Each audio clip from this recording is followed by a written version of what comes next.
Normandy, June 1944. Across the English Channel, German intelligence officers studied their maps with growing alarm. Reports flooded in from agents across Britain. An entire American army group had assembled in southeast England. General George Patton commanded it. Reconnaissance flights confirmed the presence of hundreds of tanks, artillery pieces, transport vehicles, and landing craft. Radio intercepts revealed constant military traffic. The invasion would come at Calais. It had to. The evidence was overwhelming. Every single piece of that evidence was a lie. The British had just orchestrated the most elaborate military deception in history. They had conjured an army from nothing. They had convinced Nazi high command that 150,000 soldiers were preparing to invade at precisely the wrong location. And they had done it without a single combat unit, without firing a shot, without moving a genuine tank into position. The weapon was called Operation Fortitude South. The architects were the men of the London Controlling Section and the American 23rd Headquarters Special Troops. What they created was not just clever camouflage or strategic misdirection. They had invented an entirely new form of warfare. Battlefield deception had been elevated to an art form so sophisticated that historians still debate whether the Normandy landings could have succeeded without it. But how does one hide the largest amphibious invasion in military history?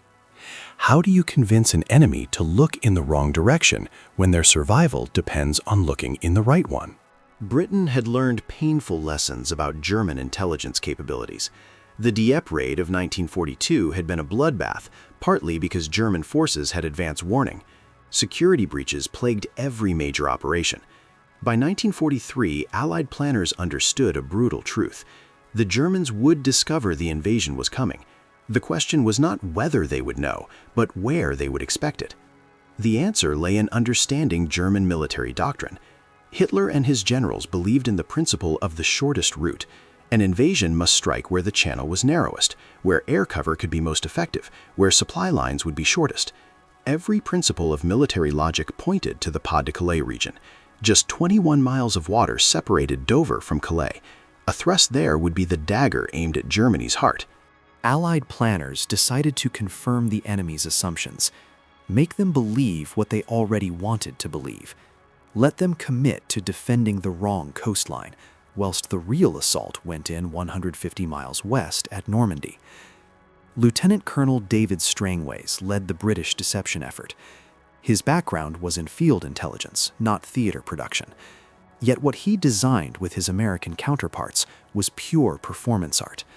They would create not just false information, but an entire false reality. A reality so detailed, so internally consistent, that even the most suspicious German analyst would accept it as truth. The centerpiece was the 1st United States Army Group, FUSAG. On paper, it comprised 11 divisions, nearly 150,000 men. It was supposedly commanded by General George Patton, who the Germans respected and feared more than any other Allied commander. His presence in southeast England would be the strongest possible signal that the invasion would come at Calais. FUSAG existed nowhere except in German intelligence files. Not a single combat soldier was assigned to it. The divisions were fiction. The order of battle was invented. Yet the Germans would come to believe in it absolutely. The deception operated on multiple levels simultaneously. Each level reinforced the others. Each piece of false evidence made the next piece more credible. Physical deception formed the foundation. Dummy equipment was manufactured in extraordinary quantities.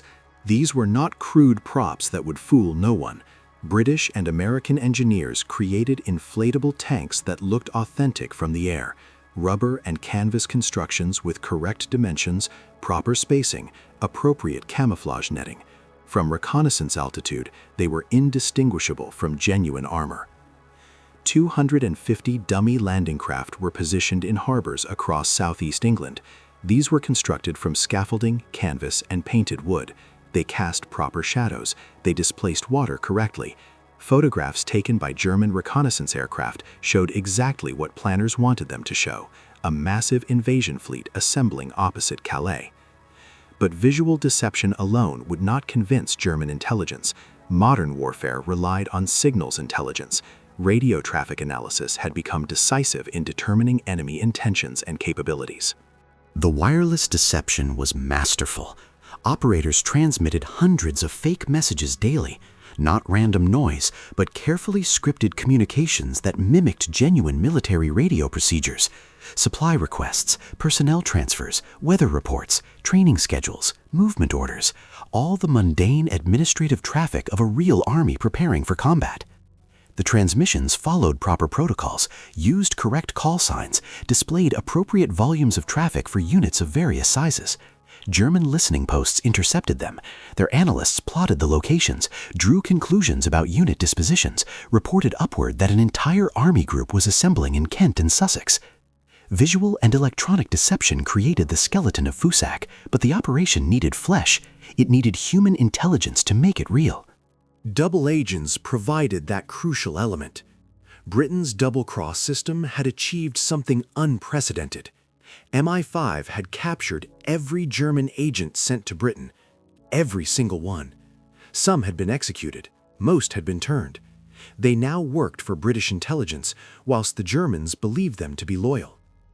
These double agents fed reports back to Germany, reports carefully crafted by the London controlling section. An agent in Dover described seeing tank formations moving toward embarkation points. Another in Kent reported overhearing American officers discussing the Calais assault. A third photographed dummy landing craft, believing them to be genuine. Each report was calibrated to be believable, not too detailed, not too convenient, scattered among genuine but harmless information. The Germans trusted these agents. Some had been providing intelligence since before the war. Their credibility was established. When they reported FUSAG's existence, German intelligence believed them. The final layer was the most audacious. General Patton himself became an actor in the deception. He made public appearances in southeast England, gave speeches to phantom units, visited genuine training facilities that the Germans might be monitoring. His presence was the ultimate confirmation. Where Patton went, the main attack would follow. Press restrictions kept details vague, but allowed hints to slip through. Newspaper photographs showed Patton inspecting troops. Newsreels featured him in Kent. The Germans had no reason to doubt what they saw. Patton was exactly where he should be if the invasion was aimed at Calais. The operation required extraordinary attention to detail. Nothing could contradict the illusion. When FUSAG's wireless traffic indicated the 2nd Canadian Corps had moved from northern Scotland to Kent, reconnaissance flights needed to show evidence of that movement. Dummy vehicles appeared in new locations. Old positions showed signs of recent departure. Tire tracks, disturbed earth, lingering camouflage. When radio intercepts suggested increased activity at specific airfields, those airfields received dummy aircraft, painted plywood bombers and fighters arranged on hardstandings. From 10,000 feet, German reconnaissance pilots saw exactly what their intelligence officers expected them to see. The coordination was immense. Dozens of organizations contributed. The Royal Air Force provided reconnaissance photographs that revealed what needed revealing whilst hiding what needed hiding. The Royal Navy positioned ships to support the deception. The Special Operations Executive ensured resistance networks in France reported sightings of units moving toward embarkation points. American units contributed genuine soldiers for small-scale visible activities. A company of real tanks might exercise near Dover, ensuring German observers saw authentic equipment and heard genuine engine noise. Then they would withdraw whilst dummy tanks took their place for the reconnaissance flights. If you're finding this deep dive into British wartime deception operations interesting, subscribing helps the channel and ensures you don't miss the next one. The Germans responded exactly as Allied planners hoped. By May 1944, German intelligence had identified FUSAG as the primary invasion threat. Field Marshal Gerd von Rundstedt kept powerful panzer divisions near Calais rather than moving them west toward Normandy. Hitler himself became convinced Patton would lead the main assault across the narrowest part of the Channel. When D-Day came on 6 June 1944, German forces were caught completely off guard, not because they did not expect an invasion, they had been preparing for it for years, but because they expected it in the wrong place. The Normandy beaches were defended, certainly, But the strongest fortifications, the most powerful reserves, the best-equipped divisions remained near Calais, waiting for an invasion that would never come, watching for Patton's phantom army. Even after Allied forces stormed ashore at Utah, Omaha, Gold, Juno, and Sword Beaches, German High Command hesitated. Was this the real invasion or a diversion? Intelligence still showed Fusag poised in southeast England. Patton was still there. The wireless traffic continued.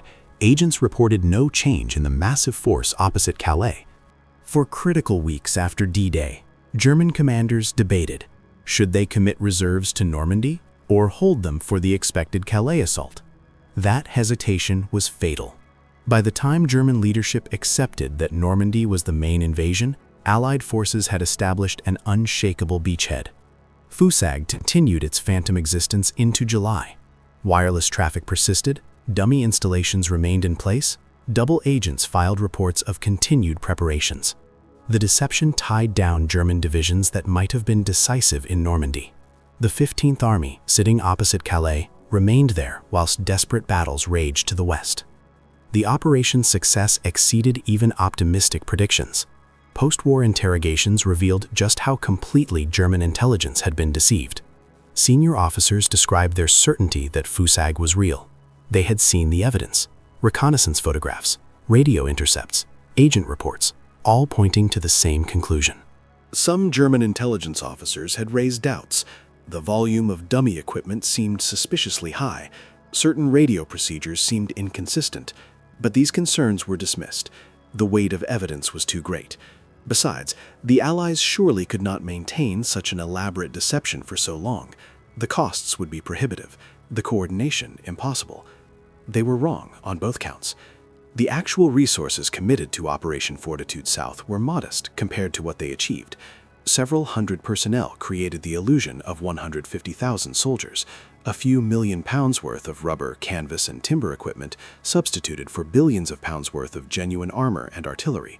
The return on investment was extraordinary. Military historians debate the exact impact. How many Allied lives were saved? How much faster did the breakout from Normandy proceed? Would the invasion have succeeded without the deception? The consensus suggests Fortitude South shortened the war in Europe by months, perhaps longer. The German divisions tied down at Calais could have made the Normandy campaign far bloodier. They might have contained the Allied advance, forced a stalemate through the summer, given Germany time to deploy new weapons. Instead, those divisions waited and waited, watching for ghosts. The techniques pioneered in Fortitude South influenced military doctrine permanently. Modern armies maintain dedicated deception units. Electronic warfare now routinely involves false signal generation. Dummy equipment has become far more sophisticated, but the principles remain those established by Strangways and his teams. Create a consistent false narrative, supported with evidence across multiple intelligence streams. Confirm enemy preconceptions rather than challenging them. Make the lie so elaborate that questioning it seems unreasonable. After the war, much of the equipment was destroyed or recycled. The dummy tanks deflated and disposed of. The false landing craft dismantled. Fusag dissolved without ever having existed. General Patton took command of a real army and drove across France toward Germany. Some artifacts survived. The Imperial War Museum holds examples of dummy vehicles. Inflatable tanks sit in storage, testament to an operation that saved thousands of lives without firing a shot. Photographs document the phantom installations. Radio logs preserve the false traffic. German intelligence files, captured after the war, reveal the operation's success in painful detail. Maps showing Fusag's supposed positions. Reports analyzing its strength and capabilities. Assessments of when and where Patton would attack. All wrong. All exactly what Allied deception planners intended them to believe. In the history of warfare, few operations achieved so much with so little. An imaginary army, commanded by a real general, supported by rubber tanks and fake radio messages. It tied down real German divisions, whilst genuine Allied forces changed the course of history. The fake American army fooled Hitler completely, and it did so without firing a single shot.